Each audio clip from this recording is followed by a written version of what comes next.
again then. The adventures of Pam the Van about to start once more. We have 7 days ahead of us and we are heading down initially to Stonehenge with a view to spending the night there. Very pleased with our Stonehenge one. Let's go down there.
That's bright.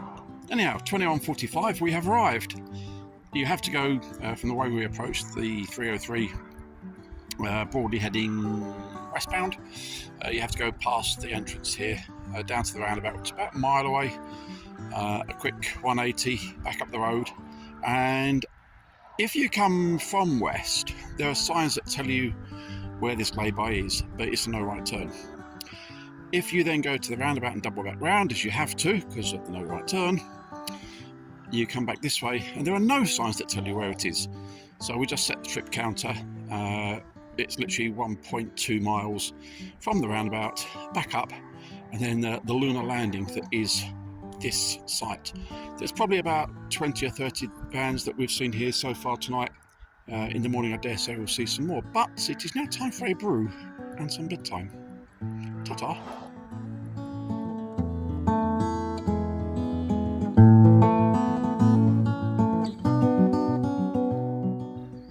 Good bank holiday morning. It's not raining, it's a little bit breezy, so I'm stood this side of Pam the Van. We are at Stonehenge. The stones are over there in that field somewhere. Yeah. There somewhere. That's the road. Anyhow, we're at Stonehenge. We came here, I don't know, a month or so back. About a month or so back. And all of the vans here then. And you get loads of people here. But looking down this lane, and it does go a long way, that's got to be probably half a mile or so. There are vans and campers, well, campers and conversions for down near as far as you can see. Still a few spaces left, but by heck, there were still people rocking up here last night about 3ish. Anyhow, onwards, breakfast has been had. We are going to go to Frome. We're told Frome is very pretty. From Frome, we're then going to consider a diversion a bit sort of southwest-ish. And we'll see how that goes, if the weather's any good. Ultimately, with a view of going to Glastonbury for early afternoonish, and then on to Burnham-on-Sea. That's the plan.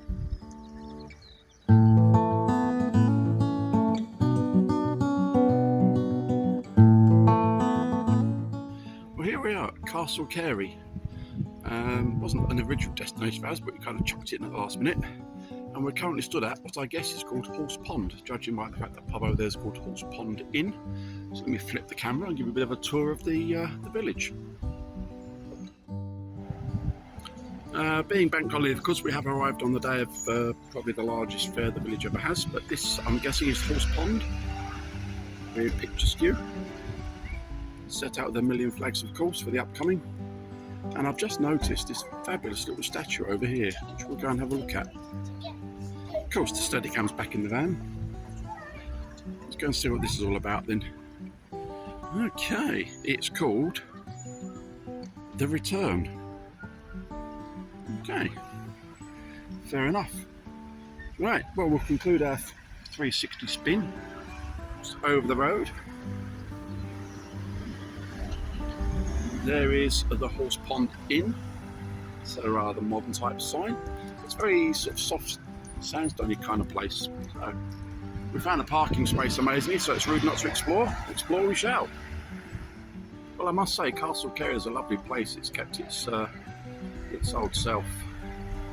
Still got traditional shops.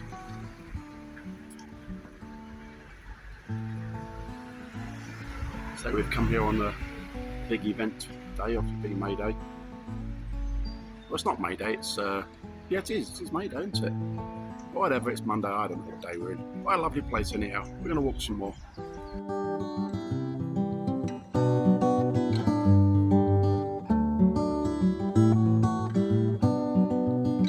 We came across the rather lovely Pither's Yard and we did some research, and it turns out that in 1877 Charles Pither and Son started a business nearby before expanding into this location in 1907. By this time they also offered workshops for cabinet making and upholstery and home removal service. They even had their own covered wagons. By 1914 they had 2 shops, a showroom, and employed around 40 people, with branches at Crewkerne, Wells and Yeovil. However, in 1951 the premises were put up for sale, including the Emporium, with 2 floors of showrooms, upholstery workshop, mattress repairs and storerooms, and the business continues to trade at Crewkerne. We even found a picture of what it used to look like. We continued exploring and found Knight's Yard, and then this building had us puzzled, until a local gentleman told us it used to be the fire station. Sun's come out, lovely day, and we're at a Harvest Energy fuel station. I'm just noticing really, really rare. If I put my finger down there and then hopefully try and follow my arms where my finger is, this is a fuel station that still has attended service. What about that then? The original plan was to go and visit Glastonbury, but we totally forgot that at Beltane it would be absolutely rammed. So instead we went to Burnham Pier with a view to photographing the lighthouse and found the tide was out. So, amusement arcades, here we go. Well, we've just spent an absolute fortune on the 2p arcades, but we have got some unicorns at Warren. We've also got, my glamorous assistant, a large collection of My Little Ponies, and I've got loads of My Ponies. There we go. A purple My Pony, and several other colour My Ponies, but also we've got about 6,000 tickets, so we can have a colour changing light bulb to go and pan the van, and for added frustration, Rubik's Cube. Well, it must be said we wholly approve of Burnham on Sea. Too windy, too rough really to hang about and get the drone out to photograph, or even do a long exposure, because it's really quite choppy. But we do like the pier, we do like the ice cream, and we're going to try tonight to go to a place called Sturt, which we've probably mispronounced, which is 2.5 miles away if you are a seagull, but it's actually 45 minutes away and 20 miles if you are a pan the van. There's not many places to stop there apparently. Park for Night says it's good for 2 or 3. We're hoping that we'll get there and find a space, but if not, we do have a plan B.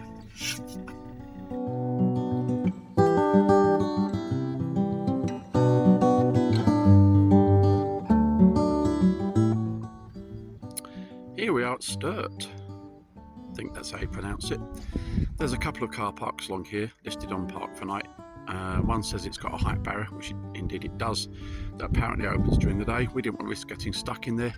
In fact, the barrier was already across when we got here. Went on then past the one we are here to one that is a bit further up on the left. That'll make great sense if you look at Park for Night. And someone's actually put up a no overnight parking sign up, which, to be fair, isn't terribly official, but we'd rather not offend people. So one of the locals said, mate, nobody bother you here. If Hinckley police come past, their sound is £1. But we came back to this one, and there are no signs here. One says, please not obstruct that gate, which you can see over there. So we haven't. Good morning from Sturt. Very peaceful night. There's the road we're on is a dead end. It only goes up to I think 1, maybe 2 houses, a couple of farm type establishments, so I didn't get much traffic at all. It's just about 7:30 now, and we've got a couple of vehicles turned up. This is a very popular place for bird spotting. So we're going to move out of the way. We've got plenty to do today, including we're going to go up a new road. The whichever road it is, edit it later, C-Link, is apparently the steepest day road in the country with 1 in 4s, and we don't fancy it. So there is a 1 in 15 toll road, which apparently is very scenic, and we intend to take that with a view to ending up at a third wild overnight tonight. Can't tell exactly where because we've got a choice of 2 or 3. But breakfast has been had, washing up has been done, Pam's ready to rock. Let's go.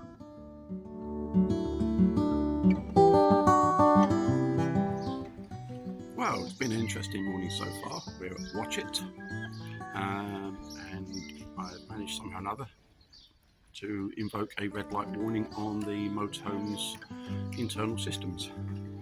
I have found a blown fuse, which appears to have absolutely nothing to do with that, but now we're trying to find a fuse and a 12-volt lead from somewhere, and we've just heard that Porlock, where we're going next, has got a fire and we might need to divert. But other than that, the day's going exactly to plan. We've come across this rather fantastic wall painting that otherwise turns a big concrete slab, which is a sea defence wall, into something quite pretty. Just to give you an idea of the scale, I reckon that wall is probably about 10, maybe 15 foot high. And it's clearly designed to stop the spray coming over, which makes you worry about the rest of the village. So, the last nail, I'm going to try and gently walk backwards and see if I can keep this vaguely in line, and we'll see what happens without getting run over.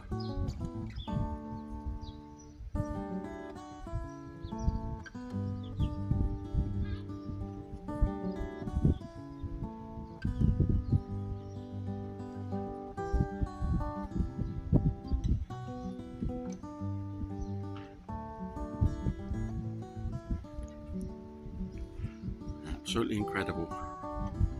But I've taken a still shot of it just in case this doesn't work. As we continued our tour of Watch It, we came across the Watch It Market House Museum, which sadly wasn't open at the time. But I do love this fantastic label on the Watch It called Leet. Amongst it lists 2 scavengers.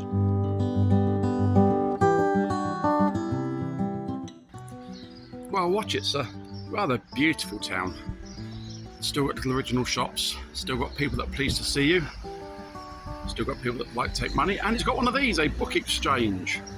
I should have to tell the good lady about this. She's currently making us a brew to travel with, but look at that. This is what we need, more books. Less TV, less video games, more books. Wow.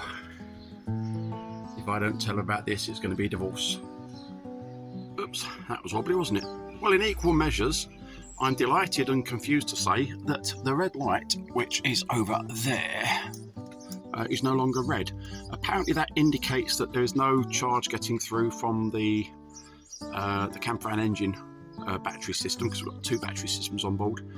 And I found that there was 1 fuse blown in the little compartment behind the driver's seat. So I swapped the fuses in and out. That made this socket work again, but it still didn't cure that red light. So we've been in to Watch It and found a little DIY store. And in said DIY store, we found a packet of fuses, the largest, which was 10 amp, and we really need a 15. But anyhow, the worst that happens if you put 2 smaller fuses in is the fuse blows again. And the best is that it works if you don't draw too much current. So I've put the 10 amp fuse in, and initially it didn't seem to fix it, but having been off to the bookstall as previous clip, I've come back to find it appears to have reset itself. That or it had absolutely nothing at all to do with the 15 amp 10 amp fuse. Good luck. Right, well, the good lady's off to the bookstore. We're off to Porlock. We've told there's a fire there, as I might have mentioned before, but I'm an old person, can't remember what I said or not. And then we're going to go the toll road rather than up the 1 in 4.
Well, here we are at Lynmouth, at the bottom of the funicular railway, which I believe is water powered. It's a balance mechanism, and I persuaded Mrs. Steve that we should go up it. And that button's going to empty the water, so it should do a rush of water come out the bottom. And that's going to make this bottom one lighter than the one at the top. And they're off.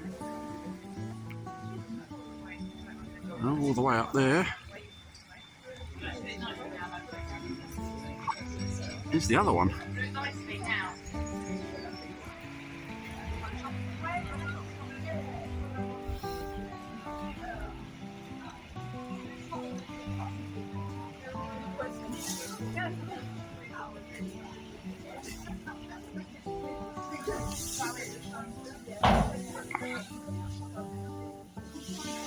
Well, we made it as far as Lynmouth and up to Linton, and now we're walking back down to Lynmouth, down this rather glorious path. It's quite sort of Mediterranean down here, sort of palm trees and things growing. Rather don't fancy cycling up it, to be fair.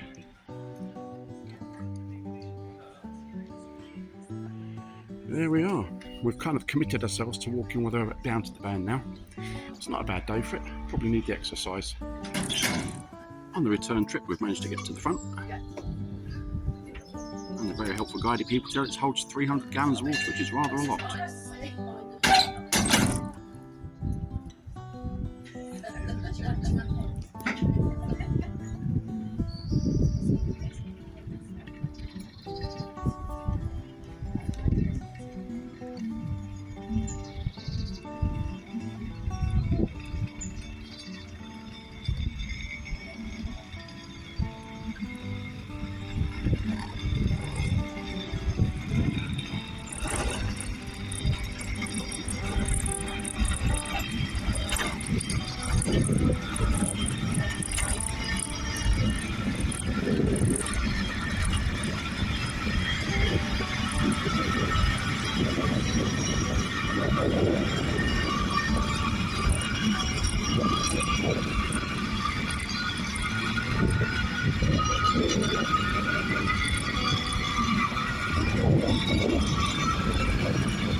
And there we are down. Well, I'm quite sure that Lynmouth is not going to win prettiest beach in the universe award. It's a little bit peppy, would be a fair way of putting it. But you know what? It's a lovely town with some fantastic little shops. It's not been taken over by big chains and commercialised from here to eternity and back. Parking's a bit limited if you come in a van. There's not too many places, which have to rely on the free on-street stuff, which we're lucky to get into. Unfortunately, the bigger car park has got a height barrier on, but we managed to get parked right outside Cable Railway, and we had a fantastic time there. And now sandwich is being created and on to the next stop to be decided.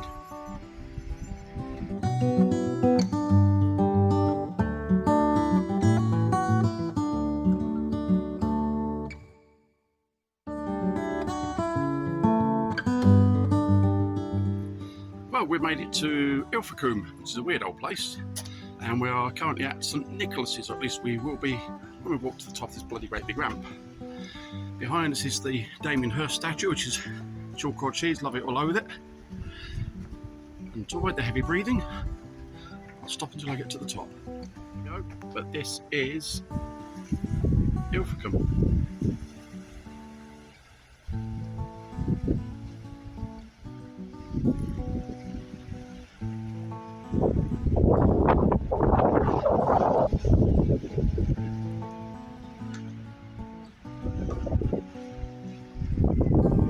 We've had a little wander around Ilfracombe, and it's not a bad little place. And we've checked all the car park machines, and all the terms and conditions, and all the things you can get fined for, and all the codes for those things you can get fined for.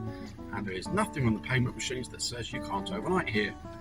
I went into the Lundy Shore office, which is granted not the car park owners, it's National Trust, and said, "Can we overnight here?" And the lady said, "Well, I don't own the car park, but the wardens aren't going to come around tonight, and I've seen people bigger than your van park here." So wandered into town a bit, and on the way in there is literally one sign that is nowhere near any of the pay display signs that says no overnight, no camping.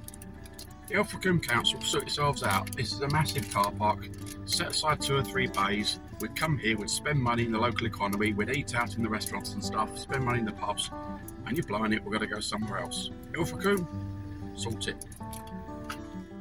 Well, given Ilfracombe isn't overnight friendly, we have come down to a spot at a place called Lee, which is down the one in Five Slope. I've got an internet meeting tonight. Signal's not fantastic here, so I might actually have to end up sitting on the beach on battery power on the modem. It's a lovely quiet spot. Time to get some pictures.